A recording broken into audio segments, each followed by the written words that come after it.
Good day, boaters. Keith McGowan here. I am the Outboard Dad, here to help you have a better boating experience. And if you've watched any of my videos, I do that by helping you not only do some own repairs for yourself, but also understanding the motor, what it needs, what different motors needs, so you can simply have a better boating experience. Today, we're going to talk about a video that's been going out there a lot about John Deere and the fact that farmers buy these tractors and they don't own the software. So they're kind of tied to that dealer. Now, I have a family of farmers down in Kentucky. Shout out to them. They're probably the most creative and best mechanical people that are in our country today. So I used to go down as a kid on the farm and wander through the barns and look at all the equipment. And I remember asking my Uncle Buck, who welded that? He said, well, Eddie did. This was my cousin, right? And who did this? All this equipment was worked on by them, made repairs. Why? Because they have to get back out farming. Now I ask you, is that what's happening for our outboard motors? Is that what's going to happen now with newer outboards, that we are tied to the dealer? So let's talk a little bit about it. If you've watched that video, remember, I have my used outboard motor buying guide, soon to be on Amazon. If you send me an email at keith@outboarddad.com with proof of purchase, that's a $20 purchase. I will give you a free session, $250 value over the phone, to help you with a used outboard motor or boat that you're looking to buy, to give you advice. Modern outboards have a lot of sensors, thermistors. There's a lot of things on them that help control the engine. And when something goes wrong, you may get a fault code. Now, I have a mercury scan tool where I can hook up to most Mercuries, but I think it only works up until 2016. So why do I rebuild, like behind me here, this 150 horsepower carbureted 2001 motor? Why would I invest in doing that as opposed to buying a new motor, let's say? Is it simply because I can? Well, I do like to do that, and it is kind of rewarding to do those kinds of things. But what if you have a new motor and it has a fault and you need to take it to the dealer and he's busy? You're not going to be able to use that boat for a period of time, and that's going to be frustrating for you. I could only imagine how frustrating it would be for a farmer who spent $300,000 or more on a tractor, and then it dies on them while they're doing their job, doing what their business needs them to do so that they can earn a profit for their families, and not be able to fix it themselves. That's what farmers have done. That's what I've done my whole life. I haven't paid for someone to come to my house to do repairs on plumbing, heating, electrical, my cars. Yeah, every once in a while, if I need a front end alignment, I'll take it to a place because they have the machines to do that and I don't. But most of the repairs I've been able to do myself. Is that changing for us? Are these manufacturers going to start tying our hands when it comes to repair, that we have to go back to them? Then I find out that even repair shops with cars, if you bring your car in, I have a newer Nissan 2023, bring it in for service, even if it's a simple oil change, they have to buy this software. Oh, wait a minute, they don't even own the software. They rent it or lease it from the manufacturer for a period of time. This is probably why the cost of repairs has gone through the roof. And if you can't do it yourself and get the information you need or the parts you need, now you're tying the consumer's hands. This is why I created the Outboard Dad channel, so that not only can you do things yourself and work on them at home, even if it's just the basic maintenance or a full rebuild you want to do on your outboard motor, you can do these things yourself, save money, and get out on the water.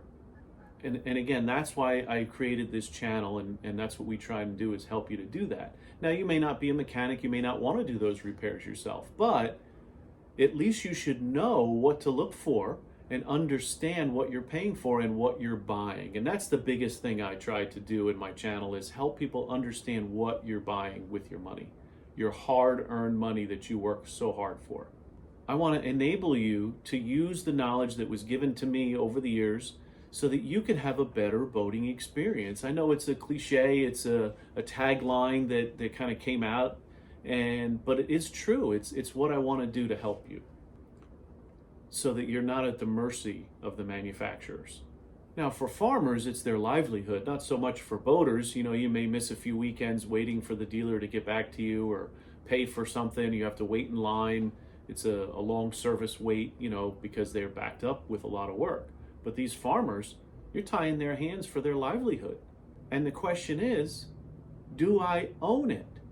And that's a very interesting thing. And with licensing software lately, probably the past 5 to 10 years, this has grown.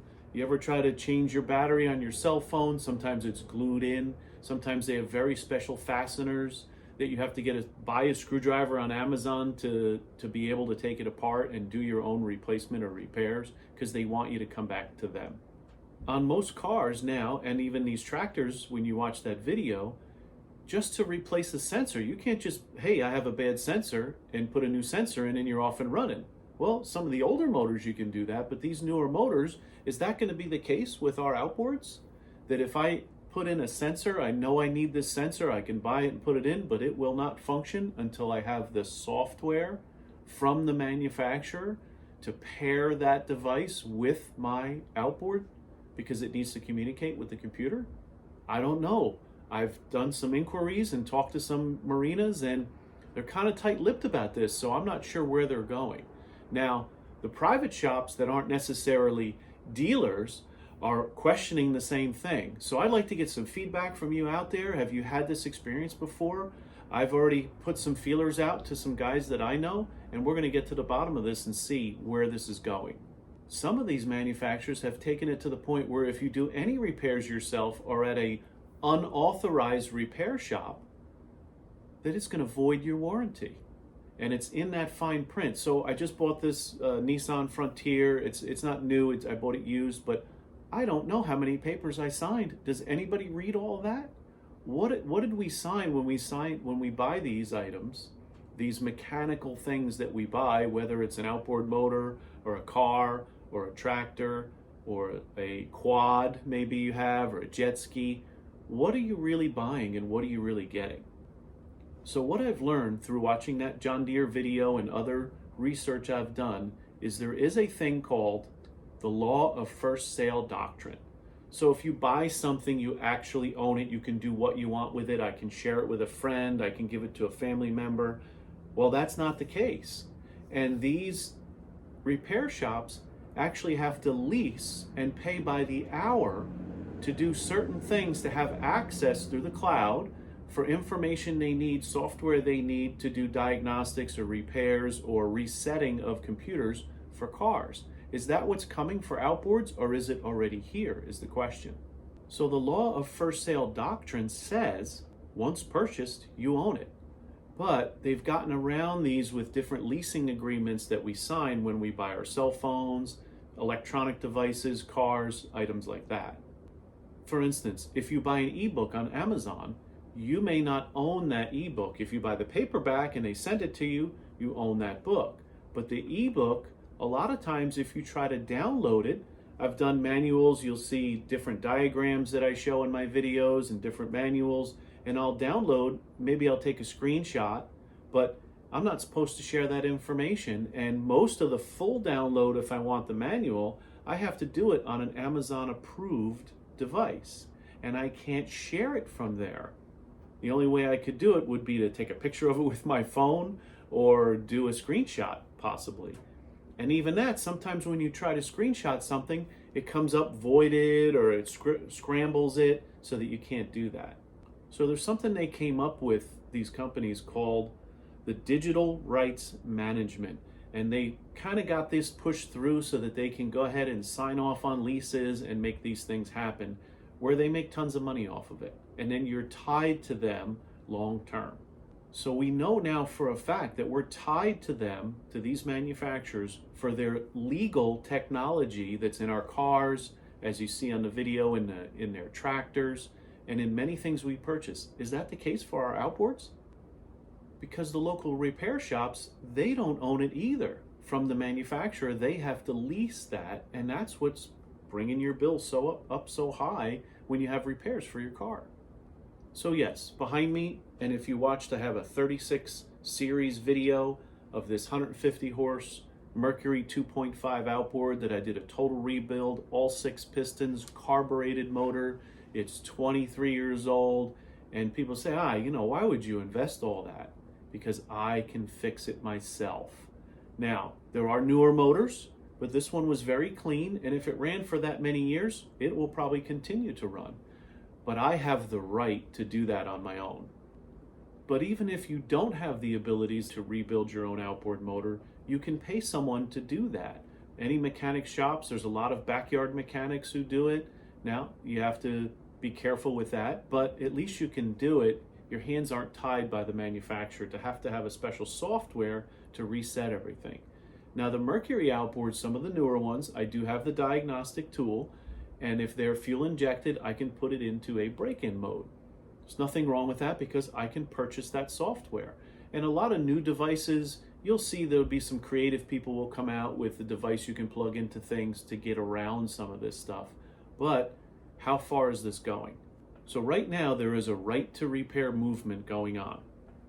And it's pretty much run by private repair shops and mechanics who are looking to do their own things. But they're up against large companies with big dollars and lobbyists that go to Washington and lobby for what they want to make the money that they're making in their business. Here at the Outboard Dad channel, we're about doing things yourself, or at least understanding what needs to be done so you know what you're paying for. What are you paying for with new stuff? Are you really owning it? Because these large companies have the money to lobby against these right to repair laws. After all, isn't it rewarding to fix something yourself? Have you ever made a repair and you're like, to me, it makes me so happy to be able to do that. And one of the things I realized over the many years of boating, I would always let my dad know when I was going out, hey Dad, I'm going out Saturday morning. We're going out around the hook. We'll probably be about 5 miles out. I'll probably be heading back around 3 o'clock. So this way I'm home by 5 to wash down the boat. And that's a Coast Guard thing, you know, you're taught to let people know when you're going out. So if God forbid something happens, hey, I didn't hear from my son and here's where he was going, the Coast Guard has a better chance of finding you. But when I get back, Dad didn't say, what did you catch? He said, how did the boat run?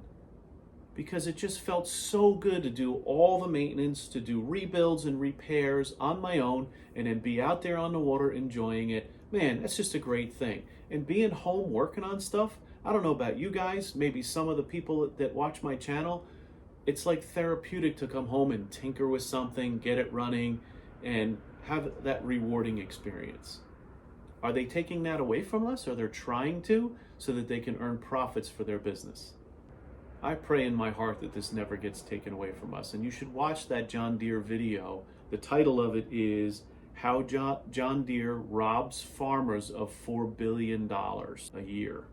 So that being said, I'd like to get your guys' comments back from this. What have you experienced if you have newer outboards? Most of the people who comment have older outboards. I've got guys with 60s, 70s, 80s outboards. They've been running for years. Now, if you're freshwater, of course, that's going to happen a lot longer. They don't take as much abuse as the saltwater motors. But I'd like to see anybody who's got some newer outboard motors out there, what have you experienced with repairs? Have you tried to do any repairs on your own? Let me know and send me some feedback. This is Keith McGowan, the Outboard Dad, here to help you have a better boating experience. So please like, subscribe, send me any comments that you have, and we'll see you on the next video. Have a great day.